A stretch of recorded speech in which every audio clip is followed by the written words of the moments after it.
अब जो वर्तमान जो समय चल रहा है इसमें शिक्षा के साथ साथ संस्कारों का आना जरूरी है बहुत ज़्यादा। मैंने एक कहावत मैंने पढ़ी, मैं पढ़ता रहता हूँ कि अपराध को सरकार नहीं संस्कार खत्म कर सकते हैं। शुरू करके लाख बच्चे तक। हाँ, ये पढ़ा। लगभग नौकरी कितने बच्चे लग चुके हैं? मैंने पोस्टर में देखा था लगभग 2000 के आसपास। हाँ, 1500 हजारों में है सर। हाँ, सैकड़ों से हजारों में गए और अब अभी ये कारवां चालू है कारवां सर। तो 2000 तक पहुंचने वाला है।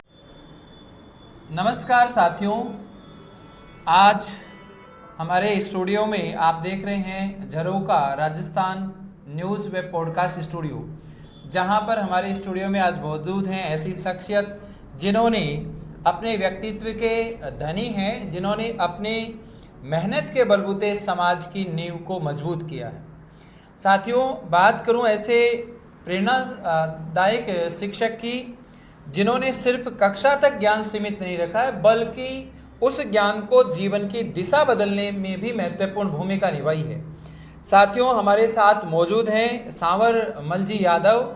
सर से मैं गणित के विशेषज्ञ हैं, उनसे बहुत सारे ऐसे विचार साझा करूंगा जो आपके लिए प्रेरणादायक साबित हो सकें। और हमारे पॉडकास्ट स्टूडियो में सबसे पहले सर मैं आपका हार्दिक स्वागत करता हूं, अभिनंदन करता हूं। हमारे दर्शकों के लिए आप यहां पर पधारें। जी सर, आपका बहुत बहुत धन्यवाद, आपने यहाँ बुलाया। झरोका राजस्थान न्यूज़ को बहुत बहुत बधाई हो कि आपने हमें बुलाया और मौका दिया। बिल्कुल सर। सर, ऐसी शख्सियत हैं जिन्होंने सबसे पहले मैं उनसे ऐसे प्रश्नों की श्रृंखला शुरू करूं तो सर आप अपने कोई बचपन की ऐसी बातें जहां पर आपको शिक्षकों से प्रेरित होते थे या मोटिवेट होते थे, क्योंकि आपने सबसे पहला शैक्षिक सफर ही शुरू किया है। आप शिक्षा जगत से जुड़े हुए हैं और मैथ्स के आप विशेषज्ञ हैं, तो आपके अंदर ये शैक्षिक पृष्ठभूमि किस हिसाब से देखते हो और आज वर्तमान भूमिका है समाज की, उसमें कैसा आपको नजर आता है? जी सर, मेरे जो बड़े पापा हैं, ताऊ जी जिनको बोलते हैं हम, वो टीचर थे पहले जी। तो उनसे मुझे प्रेरणा मिली और उनके जो बड़े बेटे हैं सीताराम जी यादव, वो भी शिक्षा के क्षेत्र से जुड़े हुए हैं। तो उनसे मुझे प्रेरणा मिली है कि आपको शिक्षा के क्षेत्र में जाना है, या शिक्षा में हम बहुत कुछ हासिल कर सकते हैं, यहाँ काफ़ी लोगों से जुड़ाव हो सकता है, काफ़ी बच्चों का भविष्य हम सुधार सकते हैं।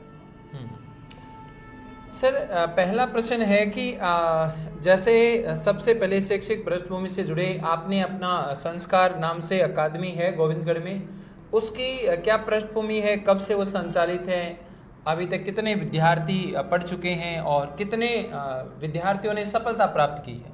जी सर, मैं 2009 में मैंने संस्कार अकादमी की स्थापना की गोविंदगढ़ में, और मेरे मित्र हैं राम रतन जी यादव, उनसे मुझे प्रेरणा मिली और उनके साथ ही मैंने ये कोचिंग ओपन की।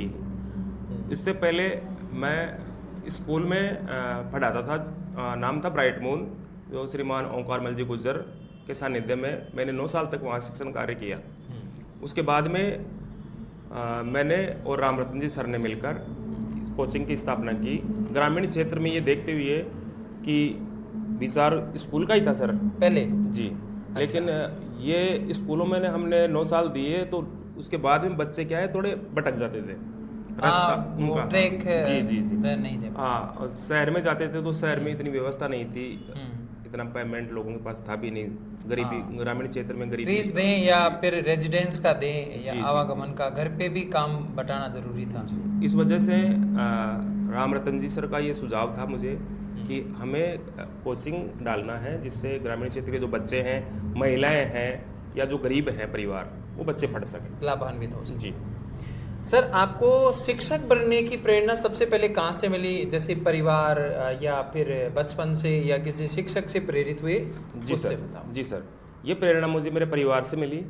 और जब मैं प्राथमिक स्कूल में पढ़ता था तो उन टीचरों का भी मुझे काफ़ी अच्छा व्यवहार लगा मेरे साथ।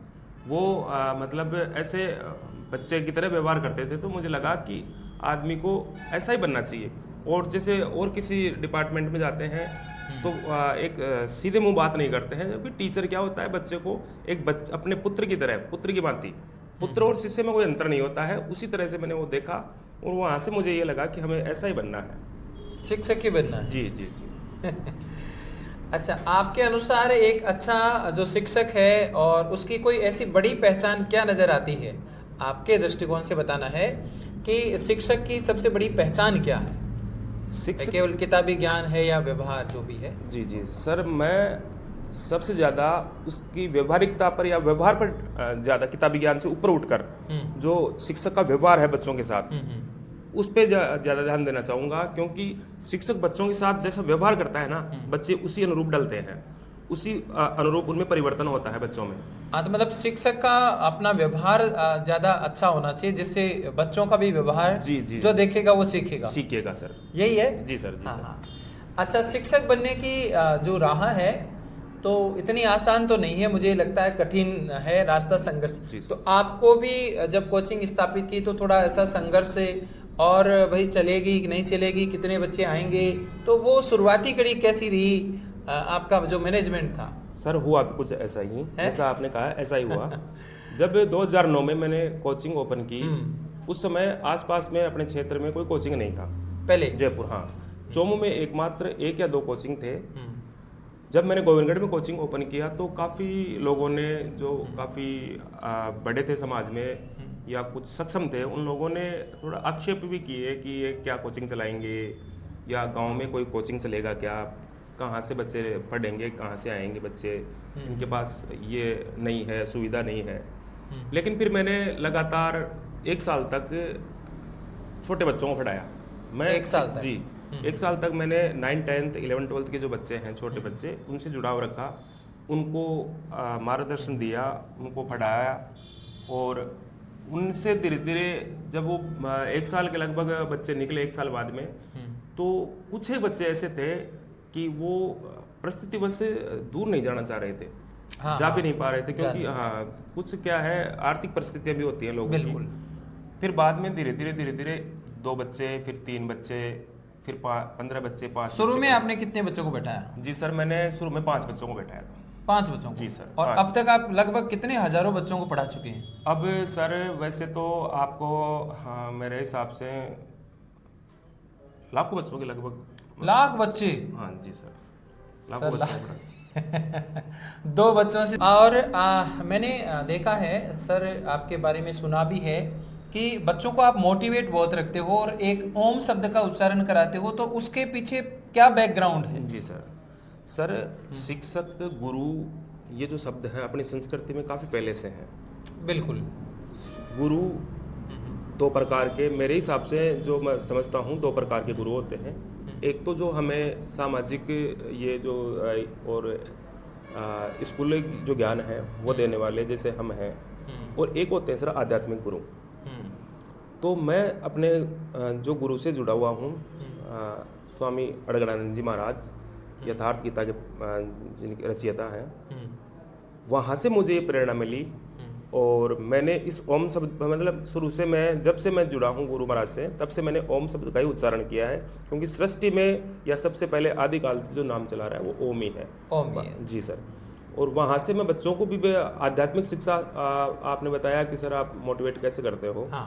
मैं बच्चों को बोलता हूँ, गार्जियंस को भी बोलता हूँ कि जो अपनी गीता है, उस गीता का अगर हम अध्याय करते हैं डेली, एक अध्याय या अध्याय भी नहीं तो श्लोक पढ़ लेते हैं, 1-2 श्लोक भी पढ़ लेते हैं, तो भी हमें काफ़ी प्रेरणा मिलती है। क्योंकि भगवान कृष्ण और अर्जुन, इनकी जो बातें हैं वो पूरी मोटिवेशनल बातें हैं। मोटिवेशनल बातें। जी जी जी जी, बिल्कुल। तो गुरुकुल वाली शिक्षा हो गई। जी सर। तो सर, आज के शिक्षा का स्वरूप और पहले का जो शिक्षा का स्वरूप था, उसमें बहुत बड़ा बदलाव देखने को मिल रहा है। तकनीकी टेक्नोलॉजी आ चुकी है, तो उसके लिए आप क्या कहना चाहोगे? पहले वाली शिक्षा और आधुनिक शिक्षा का स्वरूप बदला है। जी सर, देखो, मेरे हिसाब से हर चीज़ के 2 पहलू होते हैं।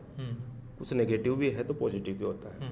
फोन जैसे अगर नेगेटिव है तो इसके पॉजिटिव भी है, वो लेने वाले पे डिपेंड करता है। उपयोग।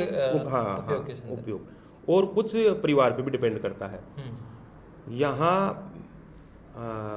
जो ये मोबाइल फ़ोन का जो अभी प्रचलन चल रहा है, इससे पहले अपने जैसे देश आज़ाद हुआ था 1947 में, उससे पहले अपने यहाँ काफ़ी गुरुकुल हुआ करते थे। सर, आप देखोगे तो आपको बताएंगे 7.5 लाख के लगभग गुरुकुल थे अपने यहाँ। तो अपनी जो शिक्षा है वो व्यापक है, मतलब अपने भारत की जो एक उपमहाद्वीप है इसकी शिक्षा काफ़ी व्यापक है, व्यापक स्तर पर थी। अंग्रेज़ों की जो शिक्षा थी सर, जो अंग्रेज़ों ने चालू की थी अपनी विद्यालय या स्कूल, जो वो 1811 के लगभग उन्होंने स्कूल, जबकि स्थापित हाँ जी, उससे पहले अपने लाखों में अपने गुरुकुल थे। गुरुकुल थे, तो मौखिक शिक्षा जी, ज़्यादा जी, थी। वहाँ काफ़ी बच्चों को क्या था, गुरुकुलों में प्रैक्टिकल शिक्षा दी जाती थी सर। महात्मा गांधी जी का भी ये विचार था कि बच्चों को व्यावसायिक शिक्षा दी जाए, व्यावसायिक और जी, बुनियादी शिक्षा दी जी, जाए। जी, जी। बिल्कुल। और गुरुकुल में भी ऐसा ही था, बच्चों को प्रैक्टिकल और ये किताबी ज्ञान दोनों मिलते थे और हर प्रकार की शिक्षा थी पहले। अभी जो चल रही है शिक्षा अच्छी है, ऐसी बात नहीं है, नॉलेज, लेकिन हाँ। इसमें थोड़ा तकनीकी जो ये आ जाता है ना, हाँ। उसमें कुछ बच्चे जैसे ऐसे पड़ाव पर होते हैं कि उनको ऐसे मीडिया से थोड़ा दूर, मतलब हाँ, उपयोगी हाँ, है हाँ, कि बच्चे ना समझ ज़्यादा होते हाँ, हैं, जी, जी, ये जी, कहना चाहते जी, हैं। जी। तो बिल्कुल भाषा शैली तो बदल रही है शिक्षा में, और तकनीकी AI ज़माना आ गया है, डिजिटल युग आ ही चुका है, तो उसका भी हमें ध्यान रखना चाहिए। मतलब जीवन के मूल्यवान जो संस्कार हैं उनसे जुड़े रहना चाहिए। अच्छा सर, आपको सबसे बड़ी जो चुनौती है शिक्षा में वो क्या लगती है? ऐसे मतलब अंक लाना, प्रतियोगिता, यही जीवन है, या फिर कुछ बच्चे जो कौशल भी सीख सकते हैं, बहुत आगे तक जाते हैं सर? जी सर। ऐसे कुछ बच्चे आपने देखे हों? जी, जी सर। उनके बारे में। सर मैं बताऊं मेरे हिसाब से, देखिए, जो किताबी ज्ञान है सर, बच्चे की लगन पे डिपेंड करता है कि बच्चा नौकरी लगेगा या कोई व्यवसाय करेगा, या मतलब और मतलब कुछ दूसरे क्षेत्र में जाएगा, किस क्षेत्र में, हाँ, जैसे काफ़ी क्षेत्र है, संगीत का क्षेत्र है, कृषि है, व्यवसाय है, व्यापार है और नौकरी है। तो नौकरी का इस कंपटीशन के क्षेत्र में परसेंटेज से कोई महत्व नहीं मेरे हिसाब से, जो अंकों का जी, ज़्यादा जी, जी। योगदान नहीं। बच्चे के जिस दिन ये दिमाग में बैठेगी ना कि मुझे कुछ करना है, हाँ। अगर ये समझ बच्चे के बैठा देंगे अपन दिमाग में कि मुझे कुछ करना है, या मेरे परिवार के लिए या मेरे देश के लिए मुझे कुछ करना है, तो बच्चा निश्चित रूप से सफलता प्राप्त करेगा। मेरे यहाँ अपने अकादमी से काफ़ी बच्चे ऐसे हैं जो 3rd डिवीजन से पास हैं, अच्छा। लेकिन वो आज अच्छी अच्छी पोस्टों पे हैं। बिल्कुल, जी सर। ये भी है। अच्छा, विद्यार्थियों की सबसे अच्छी बात कौन सी लगती है और कमजोरी क्या लगती है आपको? क्योंकि हर कक्षा में अलग अलग शैतानी बच्चे होते हैं। जी, जी। तो सबसे अच्छी बात कौन सी लगती है आपको, और सबसे कमजोर पक्ष उसका क्या लगता है? जी सर, बच्चे क्या है, ये उम्र ही ऐसी होती है, हम तो जब ये कोचिंग चला रहे हैं, हाँ। तो ऐसे बच्चे हैं, युवावस्था के बच्चे हमारे पास हैं। हाँ, युवा अवस्था जी, में जी। आते हैं। तो इसमें क्या है, बच्चों का थोड़ा क्या है, गुरु के प्रति सम्मान जो मिलता है, और थोड़ी हंसी ठिठोली हो जाती है क्लास में, ये भी होना ज़रूरी है। वो बच्चों का और एक सम्मान देना गुरु को, ये बहुत ही मतलब अंतर तक छूती है सर ये बात। अंतर तक छूती जी, है। जी, जो सम्मान देते हैं, और ये भी एक अपने डर्रा बनाया हुआ है कि बच्चों को प्रणाम करना, नमस्कार करना, ये चीज़ें सिखाना अपनी संस्कृति का हिस्सा है सर ये। बिल्कुल। और कुछ बच्चे क्लास में, आप चाहे स्कूल में जाइए, कंपटीशन में जाइए, कॉलेज में जाइए, 1-2 बच्चे शैतान क्लास में मिलते ही मिलते हैं। हाँ। हालांकि वो बच्चे वैसे शैतान नहीं है, आवारा नहीं है, लेकिन उनका कुछ ऐसा होता है, मतलब बच्चों का बोलना या कुछ अलग। मनोविज्ञान, साइकोलॉजी ऐसे है कि कुछ साथ साथ में ये एंटरटेनमेंट का कार्यक्रम चलता रहना चाहिए। उन बच्चों को, हालांकि वो बच्चे काफ़ी दिल के साफ होते हैं, और वो पढ़ाई से थोड़ा सा क्या है, बच्चे उनको थोड़ा लाइन से भटकाने की कोशिश करते हैं, फिर उनको साथ में लेकर या अलग से लेकर उनको बैठ के सामंजस्य के साथ उसके साथ बात करके उसको समझाया जाता है, उनको समझ जाता है बच्चा, समझ जाता है। जी, बिल्कुल। और वर्तमान विद्यार्थी तो इसी श्रेणी में आते ही हैं। अच्छा सर, मेरी कक्षा में भी कभी कभी कुछ ऐसे बच्चे हंसी मजाक के लिए ज़्यादा करते हैं, और मुझे तो ऐसे समझते हैं, मैं भी कक्षा इसी क्षेत्र से जुड़ा हूँ, तो कि गुरुजी डांटेंगे नहीं, मुझे पता भी रहता है कौन शैतानी कर रहा है, फिर भी मैं उन बातों को इग्नोर करने की कोशिश करता हूँ कि कक्षा ज़्यादा डिस्टर्ब नहीं हो, मेरा जो समय है वो सदुपयोग है, इसलिए मैं डांटना नहीं चाहता।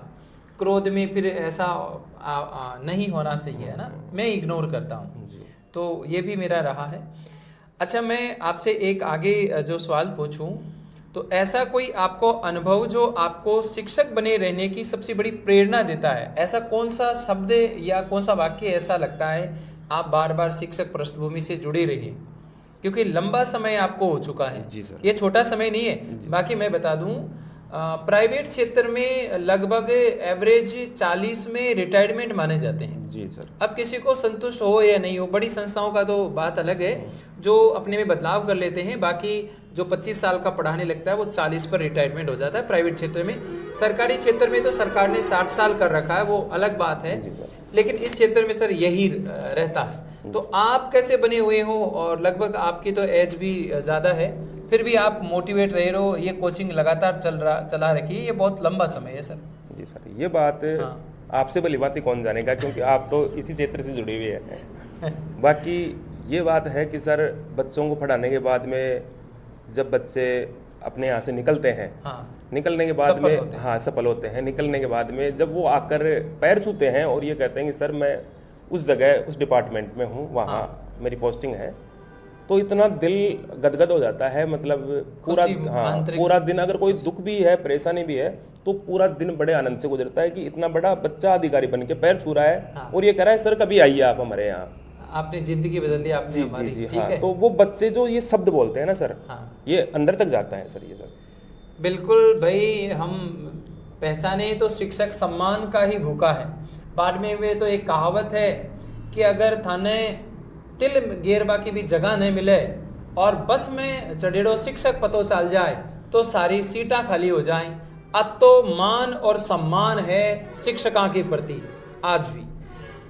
आगे इसी कड़ी में मैं आपसे सर एक सवाल पूछना चाहता हूं कि आपने कभी संघर्ष किया और हार नहीं मानी, उसके पीछे क्या कहानी है? आप पीछे नहीं उठे संघर्ष से। जी सर, ऐसा क्योंकि उतार चढ़ाव बहुत आता है इस फील्ड में, कंपटीशन भी बहुत होता है सर। ऐसे लगता है दूसरे की थाली में कि बहुत सारा घी परोसा गया है, ठीक है जी सर, और भाई ये तो पूरा खा रहा है ना। तो संघर्ष तो है ही है, कंपटीशन का जमाना भी है, तो उस चीज पर आप कैसे विचार रखोगे? सर ये दौर आया है जब कोरोना काल आया था सर। हाँ, उस दौर में काफी संघर्ष। जी जी, लेकिन मैं किसान परिवार से जुड़ा हुआ हूँ सर। मेरी जो बैकग्राउंड है वो किसानी है, मतलब मेरे परिवार में सब किसान लोग हैं। तो मुझे इतना वो दिक्कत नहीं आई कि मैं, क्योंकि मैं जमीन से जुड़ा हुआ आदमी हूँ। जमीन से? जी सर, मैं ग्रामीण क्षेत्र में, और ग्रामीण में भी डानियों से मान लीजिए आप। मैं यहाँ से जैसे कोरोना काल स्टार्ट हुआ, मैं तुरंत खेती की ओर मैंने अपने पाँव बढ़ा लिए और कृषि कार्य में लग गया मैं।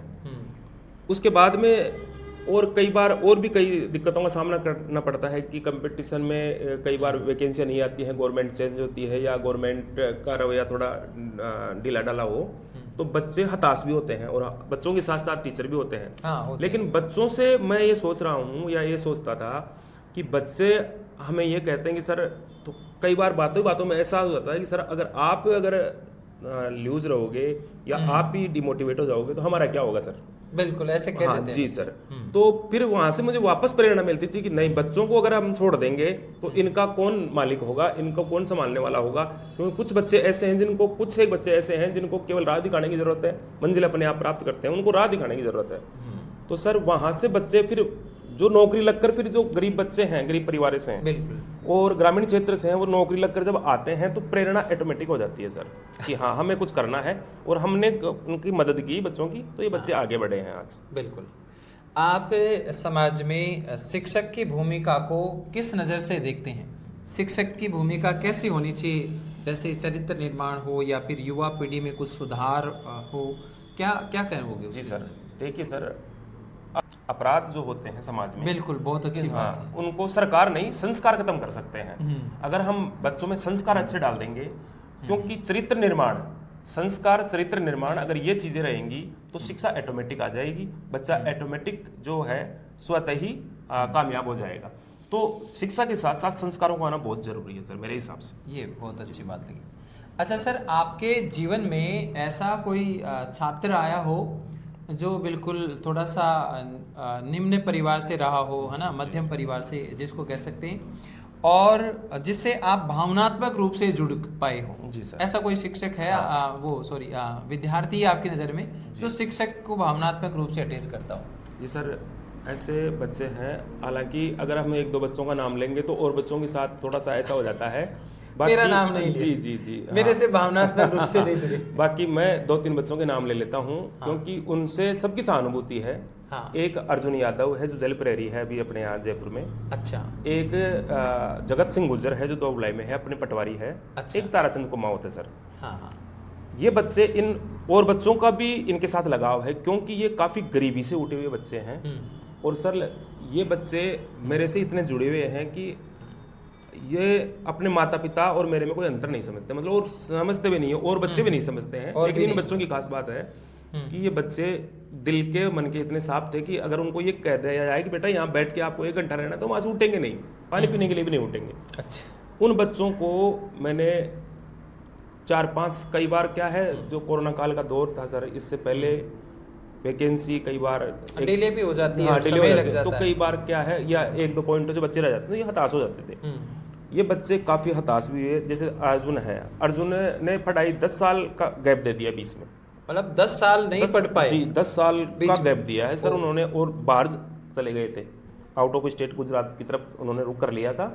अच्छा। और वहाँ से उन्होंने मतलब प्राइवेट सेक्टर में कोई काम करके फिर वापस उनके ये बैठे कि यार मुझे मैं कर सकता हूँ। हाँ, भर्तियाँ आई, लोग लगे आसपास के, तो कि वो मैं कर सकता हूँ। और आपके सानिध्य में वो आया मेरे पास, 3 साल तक लगातार रहा और वो सिलेक्ट हो गया बच्चा। अरे वाह। दूसरा जो बताऊँ मैं आपको, एक जगत गुजर है अपने दोबलाई में।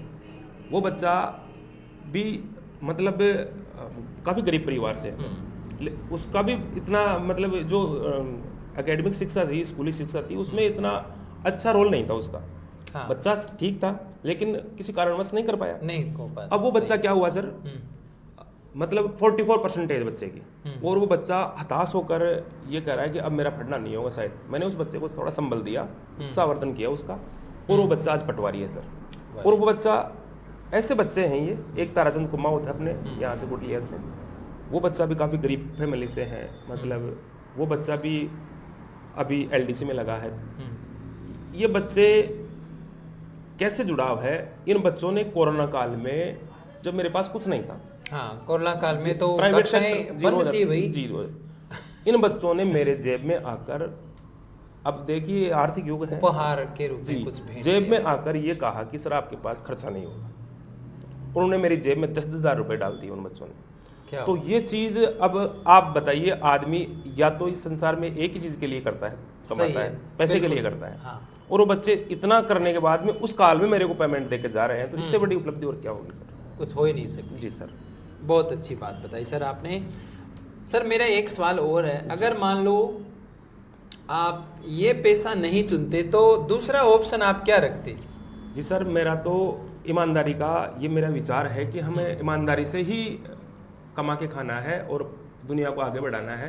तो अगर ये पैसा मेरे दिमाग में नहीं आता या मैं नहीं कर पाता किसी कारणवश, तो मैं किसानी करता सर। किसानी करते? जी, मुझे बहुत अच्छा उसकी लगा। क्या आज विशेष बात है? उसकी ये है कि सर किसान, अभी मैंने बहुत मेरे मित्र हैं कैलाश सामोता, उन्होंने कहा कि किसान चींटी से लेके हाथी तक का पेट भरता है किसान, पेट और भरता है। रात और दिन लगा रहता है। उसको ये परवाह नहीं है कि सर्दी आ रही है, बारिश आ रही है, अगर बारिश में भी कोई काम हो गया तो खेत में जाएगा सर वो जरूर। सही है। और बचत से भी लेना देना नहीं है। हाँ, ज्यादा बचे या नहीं बचत बचे, तो उनके उसका कुछ काम भी- चलना जी, चाहिए। कई बार तो ये होता है कि सर उसको फसल को काटनी पड़ती है, ऐसी कंडीशन आ जाती है कि बेचने लायक बाजार में भाव नहीं मिलते हैं। हाँ, कुछ हाँ, सब्जियां जी भी सर, ऐसी हाँ, तो सब्जियों में ऐसे कई बार हो जाता है सर। हो जाता है। जी, लेकिन फिर भी दिल अच्छा रहता है इसमें। अच्छा रहता है, दिल करता है। अच्छा सर, आज की जो युवा पीढ़ी के विद्यार्थी हैं उनको तो आप क्या संदेश देना चाहोगे, और उनके अभिभावकों को आप क्या संदेश देना चाहोगे कि वो किस तरह से कार्यों में जुटे रहें? जी सर, मैं ये बताना चाहता हूँ कि आज की जो युवा पीढ़ी है, इनको और उसके जो अभिभावक हैं उनको ये कह रहा हूँ कि कम से कम आप जो भी अभिभावक सुन रहे हैं या देख रहे हैं, या जो बच्चे जो जॉब लग चुके हैं मेरे पास या मेरे से जो जुड़े हुए नहीं हैं, और ये जो देख रहे हैं वीडियो, उन सबको, बड़े बच्चों को या गार्जियंस को ये कहना चाहता हूँ कि कम से कम 10 या 15 मिनट अपने बच्चों को पास बैठाएं डेली, चाहे बच्ची हो चाहे बच्ची हो चाहे बच्चा हो, बैठा के मित्रवत उनसे बात करें। इससे बच्चा हर दिन डिप्रेशन में नहीं आएगा। कोई गलत दोस्त मिल गया उसके बारे में चर्चा करेगा, या उसके बैठने से हाव भाव से बातें छुपाएंगे नहीं, हाँ, और बता देंगे तो उसका समाधान हो जाएगा। कई बच्चे, कई बार क्या होता है सर, ये जो अब जो युग चल रहा है, इसमें बच्चे ग्रामीण क्षेत्र के बच्चे हैं, कुछ शर्माते हुए कुछ नहीं बताते हैं, कुछ डरते हुए नहीं बताते हैं पेरेंट्स से। और ये जो मोबाइल का जो चल रहा है अभी, इसमें थोड़ा सा ये है बच्चों क्राइम इतना बढ़ गया कि अब नए नए टेक्नोलॉजी आ रही है। गेम भी खेल लेते हैं। एक वो पन्या सेपर जी जो जयपुर में लड़का रह रहा था और कैसे किया क्या पता ही नहीं चला। अभी बताओ उनके साथ वो इतना बड़ा हादसा हो गया। तो मैं तो ये कह रहा हूँ, बच्चों से भी ये कहता हूँ कि बेटा मोबाइल अगर आप में यूज लेना है तो केवल इस मोबाइल में पूरा संसार है, भारत ही नहीं है, पूरा संसार है। लेकिन इसको आप पॉजिटिव सोचो, इसको किस तरह से पॉजिटिव, हाँ, किस तरह से हमें काम में लेना है। बाकी अच्छे लोगों के साथ बैठोगे, देखिए संसार में हमेशा गुरु का होना जरूरी है। शिक्षा कामयाब वहां बच्चा होगा जहां गुरु का सानिध्य होगा। चाहे आध्यात्मिक चले जाइए आप, और चाहे संसार में आप ये जो एजुकेशन है इसमें आ जाइए। गुरु के सानिध्य में, गुरु के दर पर रहोगे तो ही कामयाब होगे। गुरु और माता पिता इनके दर पर रहोगे या बार बार उनसे मिलते रहोगे तो आप कामयाब हो जाओगे। बिल्कुल सर। एक बार मुझे भी ऐसा प्रश्न पूछा कि आपको ABCD किसने सिखाई, कह किसने सिखाया और गिनती किसने सिखाई 1 2 3। तो मैंने कहा गुरुजी ने सिखाई। क्या आप उसको लिख सकते थे बिना गुरु के? मैंने कहा यार वो तो पकड़ के हाथ से लिखाते थे और समझाते थे, है ना। मेरे शिक्षक का नाम भी राम रतन ही नाम था, शर्मा जी। ठीक है, वो मुझे अपने चेयर के पास बैठा कर ही समझाते थे, फिर भी मैं गोली दे के भाग आता था। सब आप बच्चों का होता ही है। हाँ, तो गुरु का होना तो भाई बहुत अति आवश्यक है। अगर जिस समय हम अनसमझ होते हैं उस समय हमें ये कह के नहीं सीख पाते बिना गुरु के, तो बहुत बड़ा संसार है इस जगत में, तो गुरु का होना बहुत अति आवश्यक है। अच्छा सर, मैं आपके विचारों में ये भी पूछना चाहूँगा कि महिला शिक्षा को ग्रामीण क्षेत्र में आप क्या क्या पृष्ठभूमि से देखते हो? उनकी शिक्षा की व्यवस्था क्या रखी जाए, किस तरह से वो आगे बढ़ पाए? जी सर, आपने बहुत अच्छी बात कही है। मेरा मानना ये है कि जो बच्ची होती है महिला, वो 2 परिवारों को रोशन करती है सर।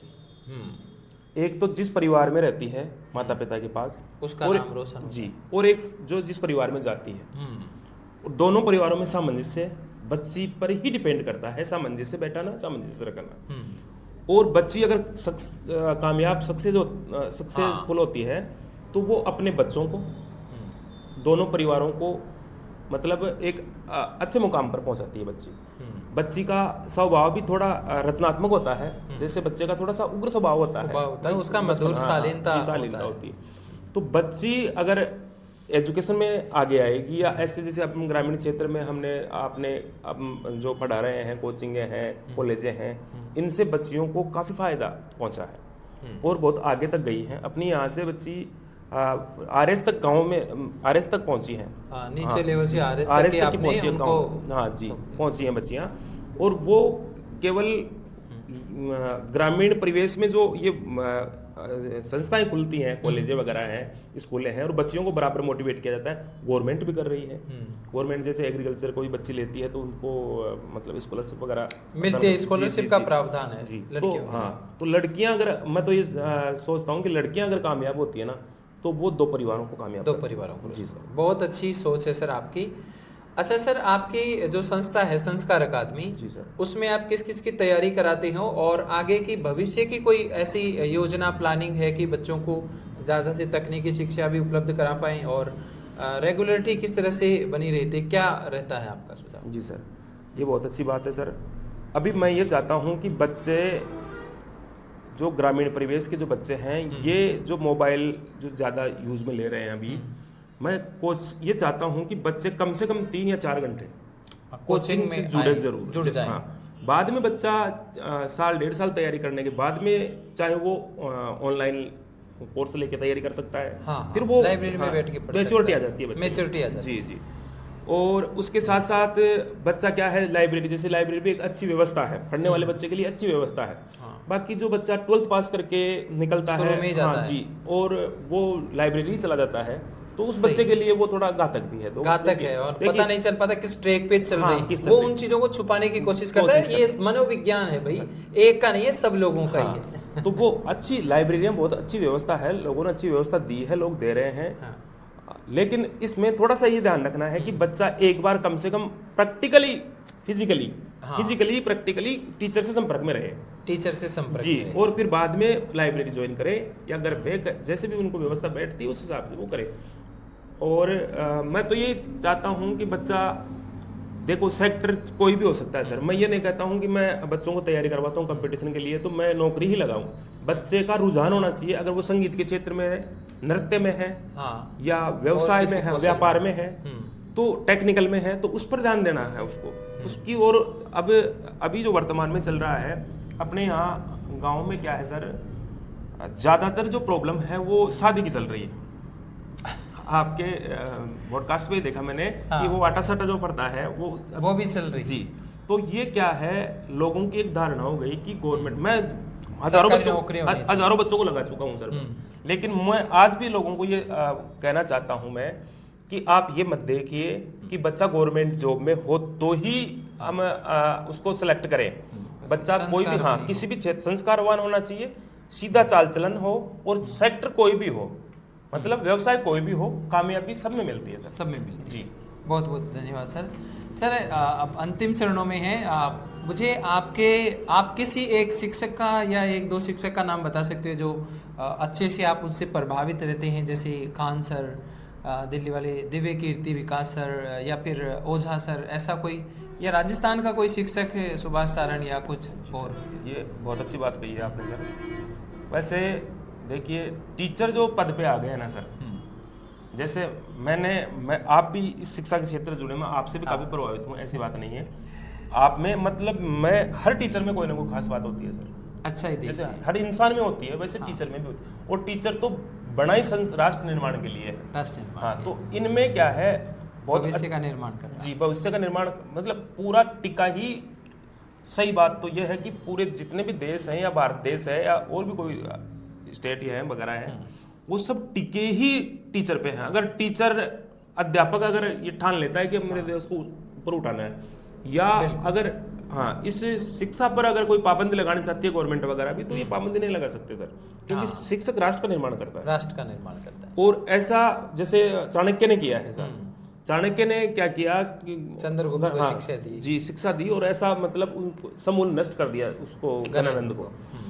ऐसा ही शिक्षक का होता है, हर शिक्षक में होती है। ये भी आपने बहुत अच्छे नाम बताए, मैं इन सब के वीडियो देखता हूँ, इनकी जो अच्छी बातें हैं वो सुनता हूँ, जो मुझे अच्छी फैक्ट लगती हैं। हालांकि टीचर सभी ही अच्छे हैं, मैं आपसे ही प्रभावित हूँ, आपकी बातों से प्रभावित हूँ, मैंने आपका भी देखा है, और खान सर का भी देखा है, वो भी अच्छे हैं, विकास सर भी अच्छे हैं, और मेरे राम रतन जो मित्र हैं उनकी भी मैं काफ़ी बातों को फॉलो करता हूँ। हाँ, अच्छा ही को। तो ये बहुत सारी बातें थी सर। आप अब लास्ट प्रश्न ऐसी है कि आप क्या संदेश देना चाहोगे हमारे अपने विद्यार्थियों को और अभिभावकों की, वो क्या करें आगे मैं एजुकेशन के लिए? जी सर, मैं ये कह रहा हूँ कि इस कंपटीशन के दौर में और इस भाग दौड़ की ज़िंदगी में सभी अभिभावकों से मेरा हाथ जोड़ के ये अपील है कि कम से कम 10 या 15 मिनट बच्चों को जरूर शाम को देवे।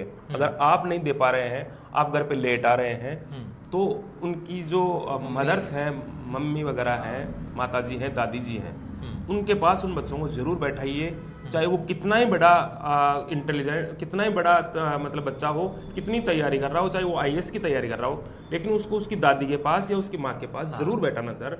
इससे बच्चे का संस्कार पड़ेंगे बच्चे में, और बच्चा बहुत आगे तक जाएगा। देखो संस्कारों से बच्चा आगे जाता है सर। बिल्कुल सर। और शिक्षक के साथ माता पिता और समाज में जो बुजुर्ग लोग हैं, उनका मान सम्मान सबसे पहली प्राथमिकता है।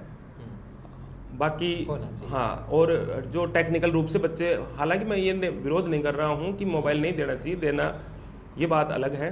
बाकी मोबाइल में एक्टिविटी जो है बच्चे की उम्र को देखते हुए उसका एक दायरा सीमित करना चाहिए। जी सर, बिल्कुल सर। एक जालोर में यह है कि उस गांव में मोबाइल पर प्रतिबंध भी लगाया है, वो भी सोच समझ के लगाया है, विचार है उनका ना, कम से कम प्रतिबंध हो। चलो सर, बहुत बहुत धन्यवाद हमारे स्टूडियो में आपका, यहाँ पर पॉडकास्ट स्टूडियो में आए और समय दिया, उसके लिए मैं बहुत बहुत धन्यवाद देता हूँ। आपके जो विचार हैं वो हमारे दर्शकों को मिलेंगे। जी सर, आपका भी सर बहुत बहुत धन्यवाद। जो रौका राजस्थान न्यूज़ के आप जो मालिक हैं, निर्देशक हैं, उनको पुष्कर सिंह जी सामोता जी को मैं अपनी ओर से बहुत बहुत धन्यवाद देता हूँ कि उन्होंने ग्रामीण क्षेत्र में ऐसी संस्थाएं जो चल रही हैं या ऐसे लोग हैं जो सामाजिक सेवा करते हैं, उनको ये बाहर लाने का या लोगों के सामने लाने का प्रयास कर रहे हैं। इनके लिए आप उनको बहुत बहुत बधाई हो। आसपास के क्षेत्र में जो भी बातें हैं वो निष्पक्ष रखते हैं, ये चीज़ मैंने इनके देखी है, इनके स्वभाव में ही है। ये स्पष्ट वक्ता हैं। सबसे खास बात बता रहा हूँ इस वीडियो के माध्यम से, पुष्कर जी जो हैं स्पष्ट वक्ता हैं, न पॉजिटिव न नेगेटिव, न्यूट्रल के तरह। मतलब जो पक्ष की बात होगी, जो एक्चुअल बात होगी वही चीज़ बताएंगे और वही आदमी इस न्यूज़ में कामयाब होता है। और आपने वास्तव में अच्छी पहल की है सर। मेरा सपना है, मेरा भी अच्छा सपना है कि मैं अपने छोटे भाई को इस रूप में ऐसा देखना चाहूँ कि राजस्थान में जरौका न्यूज़ का नाम हो। बहुत बहुत धन्यवाद सर आपका। बिल्कुल, बहुत बहुत धन्यवाद।